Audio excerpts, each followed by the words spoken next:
We know from this script by the Bernard Wadmaker, who was an Attica State Prison psychiatrist, that the Pittsburgh Police Union was in charge of the stolen car racket in the 1970s. This is clarified also by the name of the war game that they invented, which was Two Virgins Pussy Ball.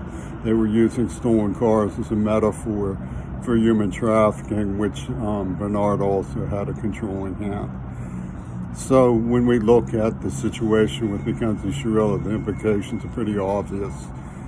But what I found in German, Italian, French, American, and Japanese cinema, as you know, it's a super story encrypted in the background of the movies that has four primary elements. One, the escape of Adolf Hitler. Two, the punishment of JFK for Hiroshima. Three, Two Virgins Pussy Ball clock to the AIDS attack. And four, Lenin's Houdini. When I went into the records to try to determine who was responsible for this, I identified Bly Sanders in the Index of a Cubism book. Bly Sanders is an assumed name, which means blaze from the cinders or phoenix. They also use the name Casper, and they use the name Lazarus, and of course they use the walrus.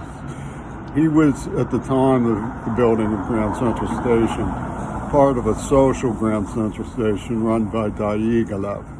Diaghilev was a nexus point between D'Annunzio, who was the first fascist, and whose acolyte Freddie Luigi introduced D.W. Griffith to Mussolini. He was located in Fayoum, which was a hotbed of Italian counterfeiting at the time. It was a contested sovereignty region between Croatia, Habsburg, and Italy. So when you look at the inspiration of Mussolini, you find that his acolytes introduced D.W. Griffith to Mussolini in the age of the great dictatorship. The age of the great dictators in the Hollywood studio system emerged from a counterfeiting den, a notorious counterfeiting den. Remember that D.W. Griffith invented the Burning Cross for the KKK, and his assistant director worked on Reagan's wartime films with Errol Flynn, who was meeting with Hitler.